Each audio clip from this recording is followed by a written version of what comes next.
take a look at the handout briefly.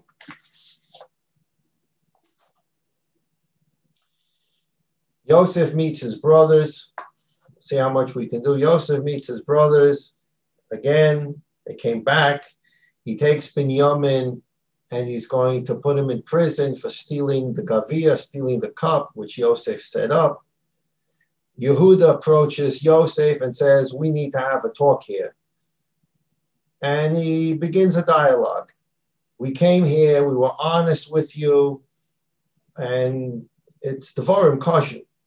Yehuda is the courageous one here, and he's going to take on the viceroy of Egypt. He goes through a dialogue. We came here, we honestly told you about our brother. That's all we wanted to do was buy food. You put Shimon in jail, and then you send Shimon out, and we brought Binyamin back, and now there's this story with the Gavia, and there's the Worm Kosher. He's talking very aggressive. Finally, Yosef decides he's going to reveal himself to his brothers, the Ramban, Nachmanides, other Mefarshim, but specifically Nachmanides speaks about why Yosef made them go through this. This wasn't just to torture them, chas v'sholom. Oh, I got my brothers here, and my brothers sold me. Boy, am I going to get even with them. I'm going to give them so much pain. I'm going to mamish. First Shimon will go to jail, and then I'll send them back. And then Binyamin's going to go to jail. I'm going to give him so much akmas nefesh for what they did to me. Chas v'sholom, never happened. The Ramban, Nachmanides, explains in a piece of Ramban that's not on your handout that Yosef knew his dreams had to come true. It had to come true for him. It had to come true for Yaakov. It had to come true for his brothers. And his dream was, both dreams, that 12 brothers or 11 brothers would bow down to him. And the Shemesh and the Areah, however, that's explained. But his 11 brothers had to bow down to him. That was the dream that God sent him a message. This is going to be part of Jewish history. Your 11 brothers will bow down to you. The first time the brothers arrived in Egypt, they didn't have Binyamin. So not everyone bowed down to him. Yosef therefore went through a process of making sure that he would get Binyamin to Mitzrayim, that all 11 would bow down to him. Once all 11 bowed down to him and the dreams became true, and he's the viceroy of Egypt, and he's going to be able to give grain to them. Remember, one of his dreams was about grain. He would be able to provide grain to his family after all 11 bowed down to them. Therefore, he created a situation where Binyamin would have to come down, all 11 would bow, and then he would reveal himself. He reveals himself to his brothers, and then he's telling them to go home and bring Yaakov down to Mitzrayim. And then there are the famous 3 words. All the words are very famous here. Word by word, Yosef is talking to his brothers, and he reveals himself. Carefully chosen words by Yosef HaTzadik. In the process of talking to them, there are 3 famous words. Again, they're all famous, but very famous words. He tells his brothers, Al tirgezu baderech. And there are a lot of translations. Al tirgezu, usually tirgezu means rogez. Don't get angry going back to Eretz Yisrael to bring Yaakov. Don't get into a fight on the trip back to Eretz Yisrael. So the Parsha Pshat is Al tirgezu baderech, means, Rashi explains, I revealed myself, I'm Yosef. Just go home, get Papa, and come down to Mitzrayim. Avoid conversations on the road back home where you're going to try to figure out who's to blame for selling Yosef. It's a very easy trap to fall into. Yosef revealed himself after all these stories with Shimon and Binyamin. Everybody, the 11 Shvatim are now going back home, and Reuven saying it's your fault, and Yisachar saying it's Yehuda's fault, and Yehuda saying that it's Binyamin, well, can't say Binyamin's fault. Yehuda saying it's Zebulun's fault, and Zebulun is saying it's Dan's fault, and they're getting into a fight on the way back to Yaakov Avinu. So Yosef says, Al tigzu bader. No anger, no fighting, just go get Papa and come back. Rashi brings down another pshat. The other pshat is, and this is at the bottom of page 1 of the WhatsApp or the handout, Al tirgezu baderech.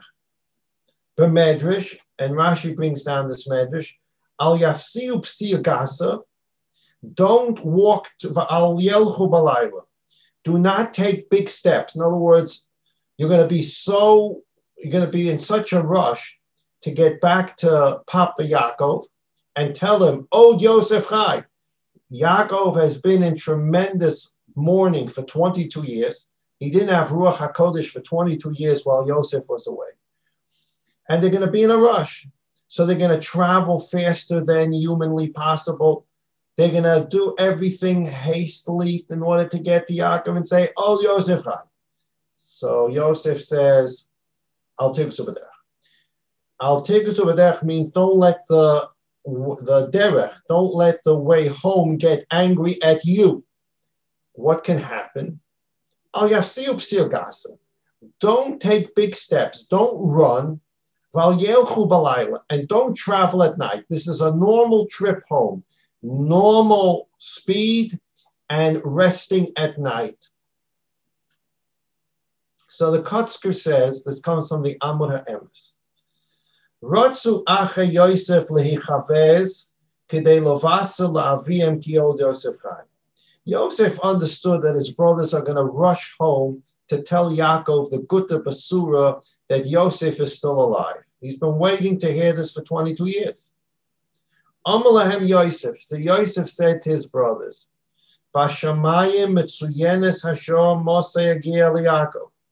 In heaven, there's an exact moment where Papa Yaakov is going to find out I'm alive. It's exact. V'im yamaru. If you try to go faster than a normal human travel, we're gonna walk day and night. And we're going to run. It's not going to help. You're not going to get any sooner to Yaakov. God's going to have to send some reason to slow you down. Someone Hashem break a leg. Someone will get very sick and can't travel. You're going to lose your way and go off in a different direction. You're not going to get to Yaakov Avinu until the exact moment designated in heaven. Because Yaakov Avinu, the Medrash tells us, the long cheshbon, if you want to take a look at it, it's a long cheshbon. Rashi brings it down in the Bereshis and different Parshias. The long cheshbon comes to the Gemara and Megillah and Af Yud Zayin Amud Aleph. The Gemara makes a cheshbon there that Yaakov was away from Yitzchak and Rivka for 36 years. As soon as Yaakov left Yitzchak and Rivka to go to Lavan's house to get married, before he went there, he learned in the yeshiva of Shem Ve'eva for 14 years. And then he went on to get to Lavan's house. That's 14 years. In Lavan's house, Yaakov Avinu worked for 20 years. 7 years for Rachel, 7 years for Leah, and after those 14 years, Yaakov Avinu worked 6 years to gain his own wealth, his own sheep. The famous story with the dotted and the speckled sheep and goats. So Yaakov Avinu is in Lavan's house for 20 years. 7 for Rachel, 7 for Leah, and 6 to work for his own goats and sheep. That's 20 years. 14 years he was at Shem Ve'eva. That's already 34 years. It took him about 2 years to go from Lavan's house back to Yitzchak by the time Rivka had already died. So 14 in Shem Ve'eva, 20 in Lavan's house is 34. 2 years to get back home, that's 36. Yaakov was absent from his parents for 36 years. He didn't do the mitzvah of kibbud av v'ein for 36 years. Because of that, Yosef was taken away because Yaakov missed out on his parents for 36 years. Yosef was taken from his father, Yaakov. Yaakov was away from his parents 36 years. Yosef was away from his parents, from Yaakov, for 22 years. What does 22 have to do with 36? So the Gemara Megillah tells us that the 14 years that Yaakov went to Shem Ve'aver, he wasn't, quote unquote, punished for. So we take off 14 from the 36, we have 22. What are those 22 years? 20 years by Laban, 2 years to get back home, 22 years. So because of those 22 years that Yaakov is, quote unquote, guilty for not being with his parents and doing kibbut av v'ein, Yosef is taken from Yaakov for 22 years, and he doesn't do kibbut av v'ein for Yaakov. Yosef was sold when he was 17. Pasuk in Parshas Vayigash. Yosef comes and sees Yaakov when he's 39, 22 years. So this is an exact calculation in heaven.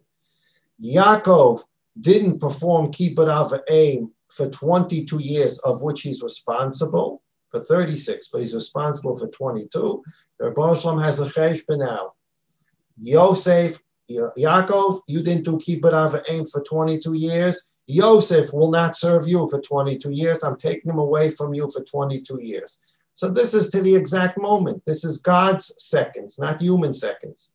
So to the exact second, Yaakov didn't serve Yitzchak for the 22 years for which he's responsible, exact 22 years, maybe 22 years and 12 seconds, and maybe 22 years and 9 seconds. Whatever it was, Yaakov was not going to see Yosef for 22 years and 9 seconds, or 22 years and 11 seconds. It's written in, etched in stone in heaven. Yaakov didn't serve Yitzchak for 22 years, 9 seconds. Yosef is not going to serve Yaakov for 22 years, 9 seconds. And until the 22 years, 9 seconds are over, Yaakov is not going to know that Yosef is alive. Okay. So therefore, Yosef says to his brothers, don't run, don't force this thing, don't travel during the night, take human steps, human speed. Human beings rest at night when they're traveling, and you're going to get there at the exact 22 years and 9 seconds as the Ribono Shel Olam has etched it in heaven. You're going to go faster. You want to get there, it'll be 22 years and 5 seconds. There'll be 4 seconds missing. Something's going to happen to delay you for 4 seconds. You're not going to change the time in heaven. So if you're going to go too fast, even by a second, something's going to happen to someone, and you're going to get delayed by a second. So I'll take Zubadera. Okay.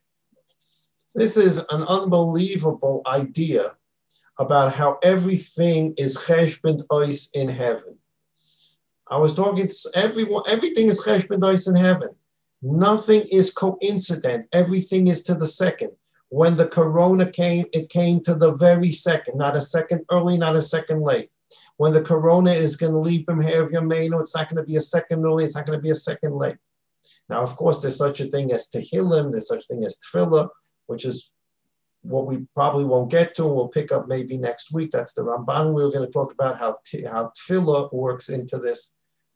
Things are etched in heaven when they come, when they go. And I mentioned to someone yesterday, Yosef Bashamayim Yitzchak, a pasuk in Tehillim, at the beginning of Tehillim, God sits in heaven and he laughs.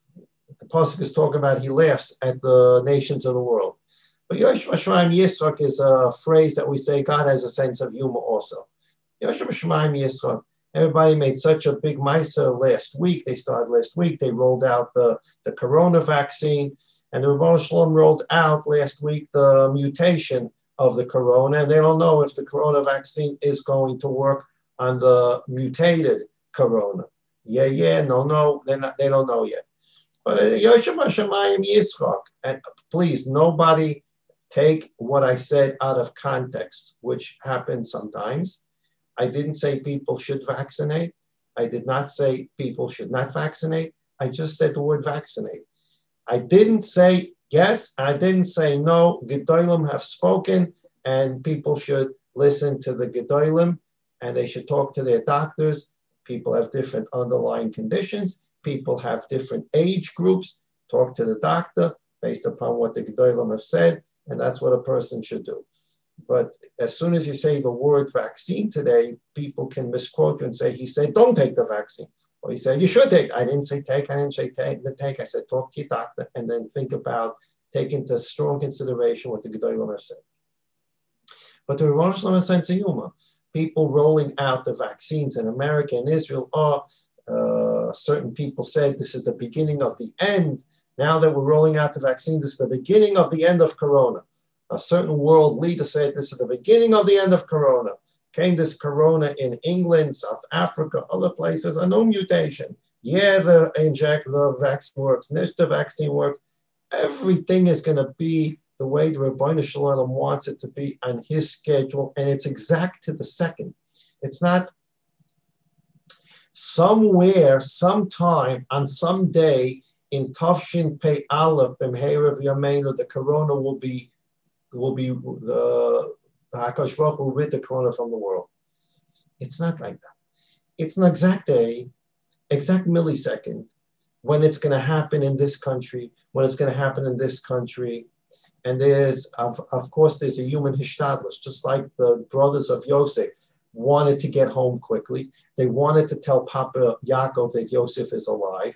And there's the hishtadlus of moving. You don't sit around and say, we're tired, we'll pick up tomorrow. You travel during the day, normal human speed. Again, as we always talk about the human hishtadlus, but you don't over hishtadlus. That's what we talked about last week, the over hishtadlus and the Chazon Ish and Emunah B'tachon, and that over hishtadlus cost Yosef 2 additional years in prison. Ashrei Hagev Asher Sam Hashem Meftacho V'Loifana El Rahav, we learned last week. Yosef made a mistake. Yosef was the Goin, the Admor, the Rav, the Magid Shir of B'tachon. That's what the Medrash says. And he made a mistake in B'tachon. He put his trust and reliance in an Egyptian Rahav, an arrogant Egyptian. That means it was a sense of desperation. When you say, can you say to a Mitzri, can you help me out here? I'm in prison. Can you get me out of prison? That means you become desperate and you're willing to try anything and everything under the sun. A Yid does not become desperate to try anything and everything under the sun. A Yid looks at his ishtadlus as being logical and reasonable. Is what I'm doing going to have a connection and a nexus to my result? Is doing this logically connected to the result? People say to me, stand on your head and close one eye, you don't get corona. Okay? You don't do that. That's not ishtadlus. That's a mishigas. There's no connection between what you're doing and the result. That's I'm desperate and I'm willing to try anything. So there is a hishtadlus that the Shvatim are doing to get back to Yaakov and tell him, oh, Yosef Chai, but the hishtadlus has to be based upon the assumption of what we do is a human doing. If you rush things in a way, the Gemara in Eruvin talks about dochek es hashah, you're pushing things too quickly, hashah dochakta. It's going to put, the time will push back on you. You do things at a normal pace, on a normal hishtadlus. Now, sometimes you see that you have to work 14 hours a day to get something done. If that's a normal hishtadlus, that's a normal hishtadlus. What Yosef is teaching us here, according to the Kotzker, al tirgazu badera. This is an event, Yosef is saying. Look at what's going on here. We're enveloped here in hashgacha, very special hashgacha pratis. You sold me. I'm explaining to you now that I became the viceroy in Egypt.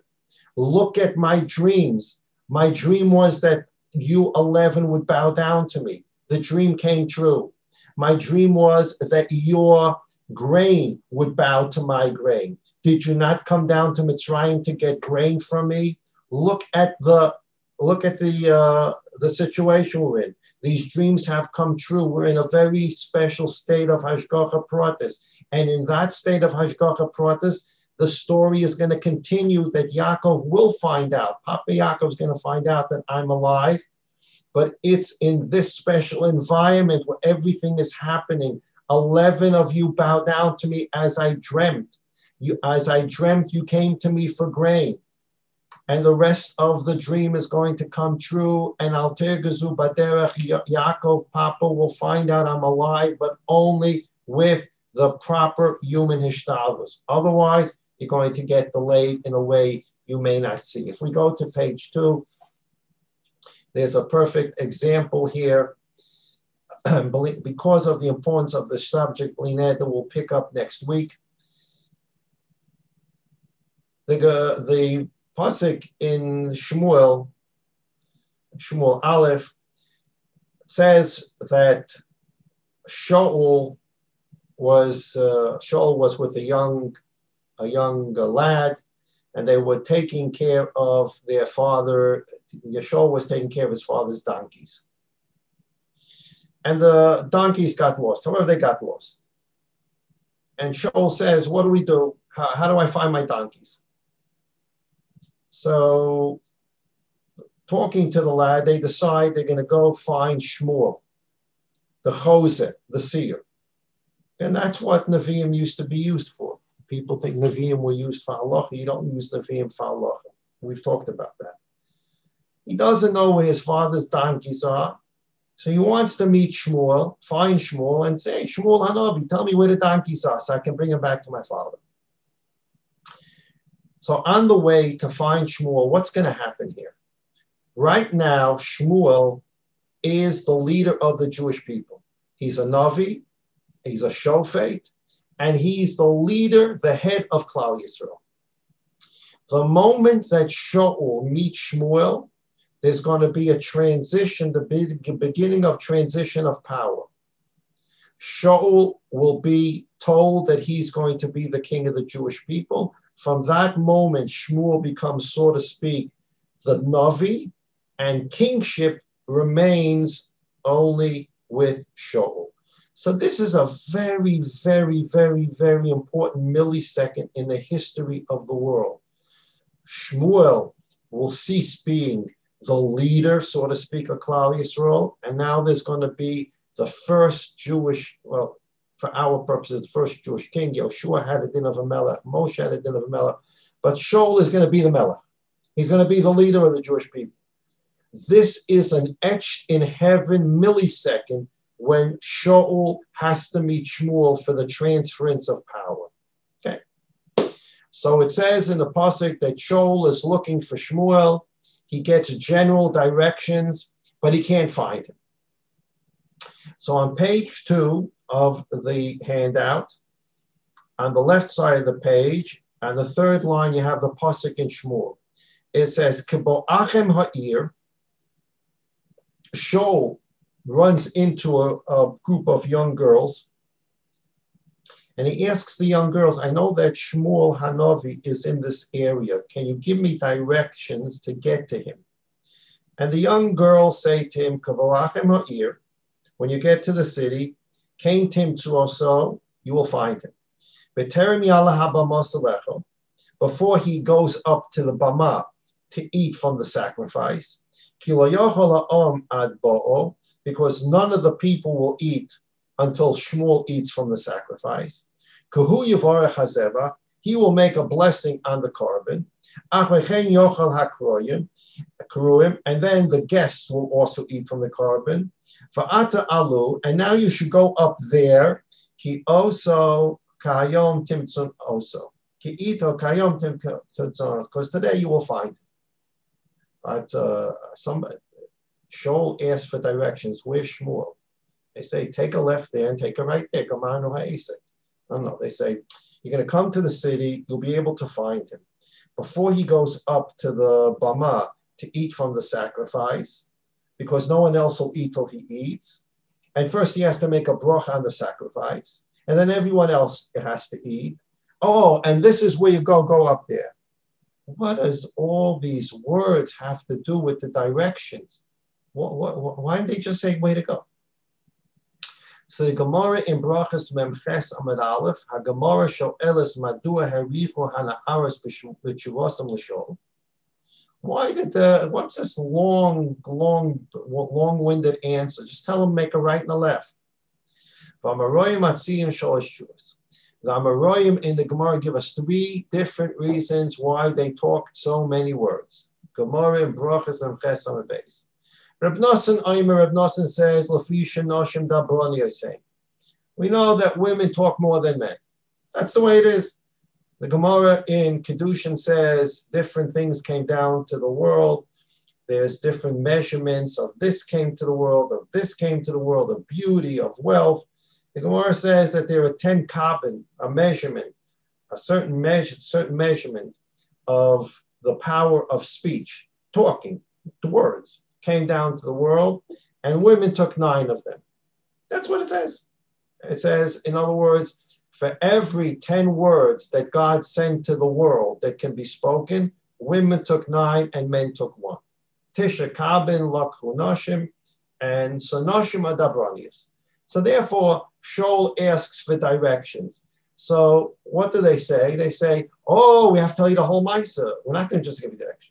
You're looking for Shaul. You're looking for Shmuel. Shmuel, they're bringing a korban on the bama, and Shmuel is going to be the first to eat because he's going to make a bracha, then everyone else is going to eat. Oh, yeah, and that's where you go up there. Okay, so they tell them the whole story. Shmuel says, Kidei listakel b'yafyo shel Shaul. Shaul was an amazingly good-looking young man. Mishichmo v'mala gavoa mikol ha'am. He was big, he was strong, he was good-looking. And these young girls, they don't know who he is.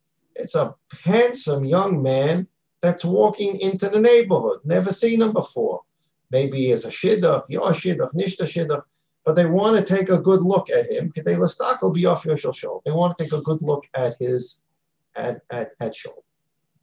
Rabbi Yochanan Omar, and this is the teretz that's being focused on here in Rabbi Devir's piece. Rabbi Yochanan says, one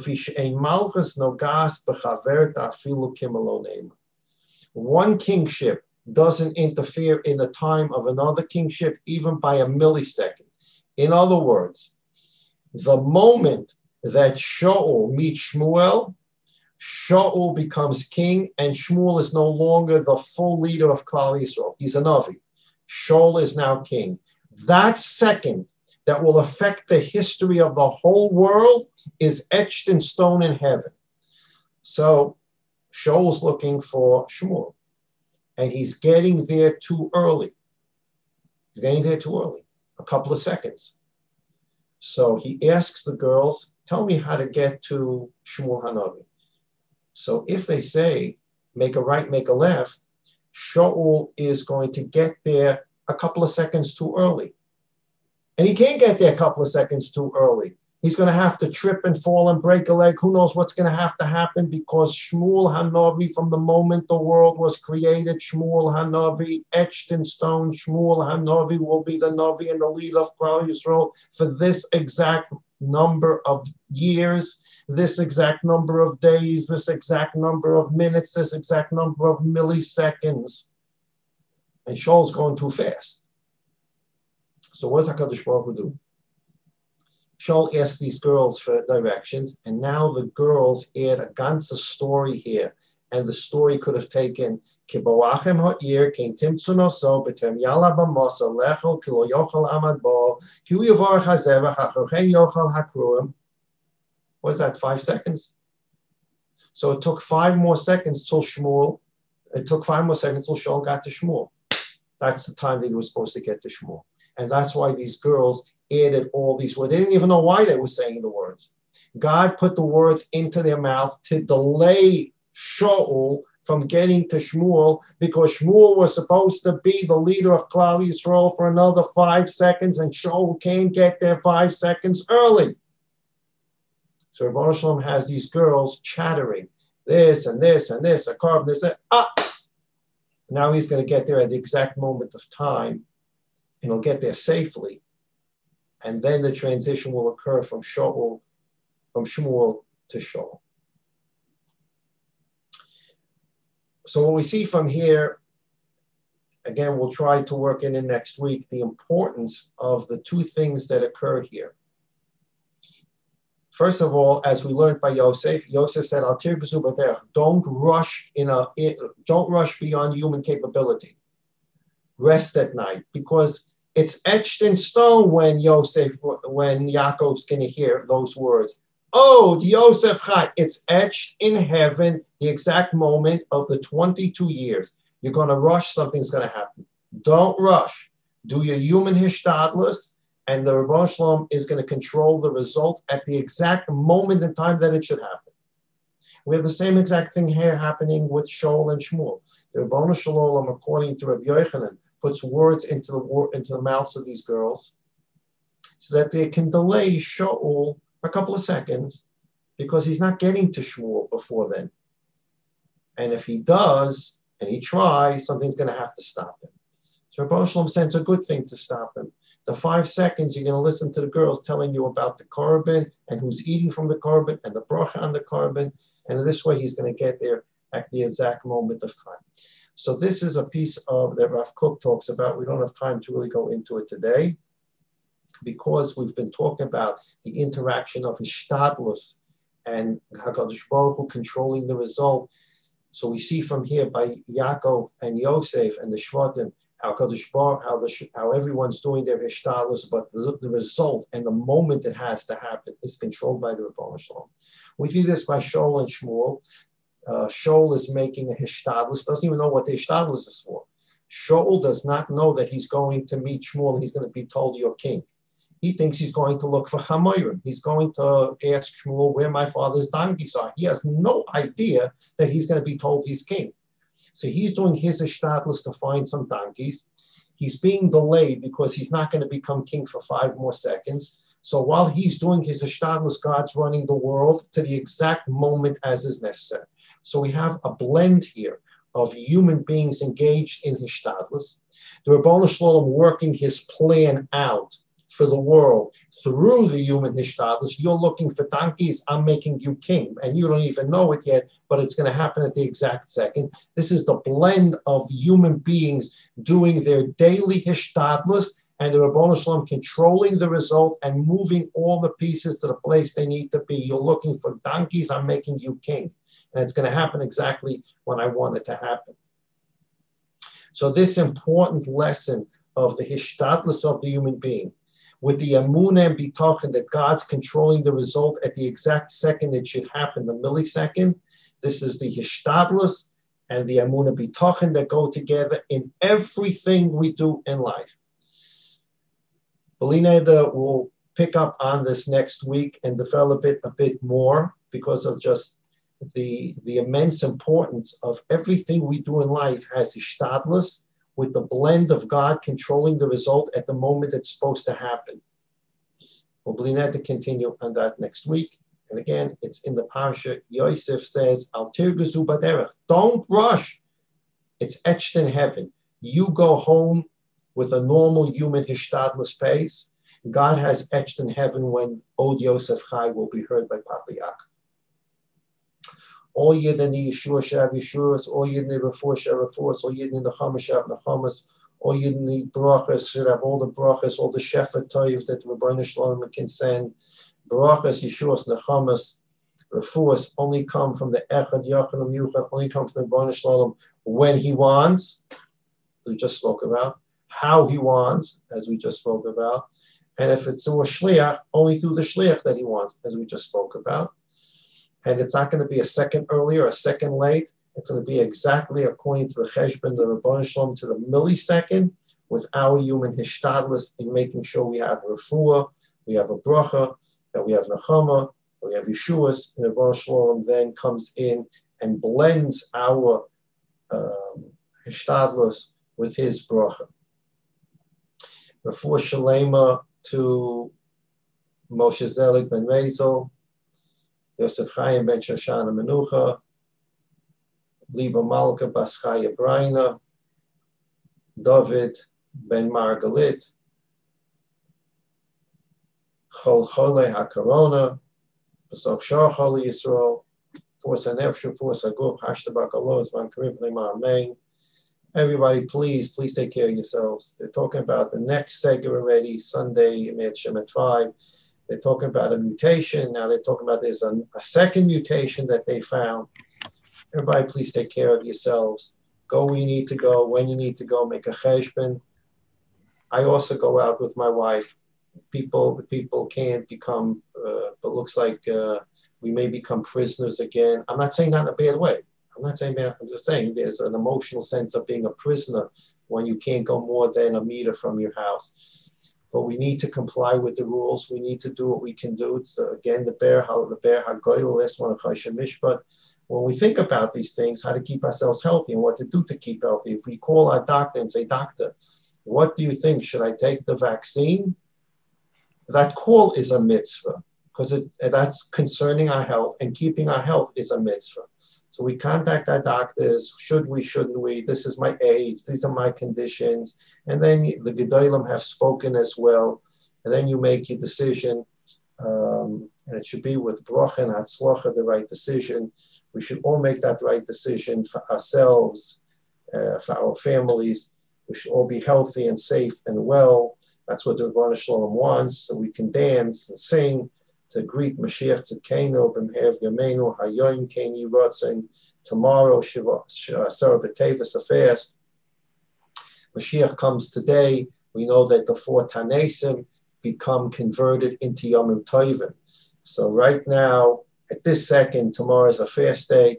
In a second, 2 seconds from now, 3 seconds from now, tomorrow can become a yontif. We're going to buy turkey. We're going to buy all kinds of wonderful side dishes. And tomorrow we're going to be able to eat to celebrate yontif. And Keni Rotzen should happen today. We should greet Mashiach Tzidkenu b'simcha, healthy. Everybody have a wonderful, wonderful Shabbos Kodesh. B'li neder. We will continue on this idea of the blend of Hishtadlus, and HaKadosh Baruch Hu's control over that Hishtadlus will continue b'li neder. Next week we'll see the Ramban that was a handout as well. Sei gesund, everybody have a wonderful day.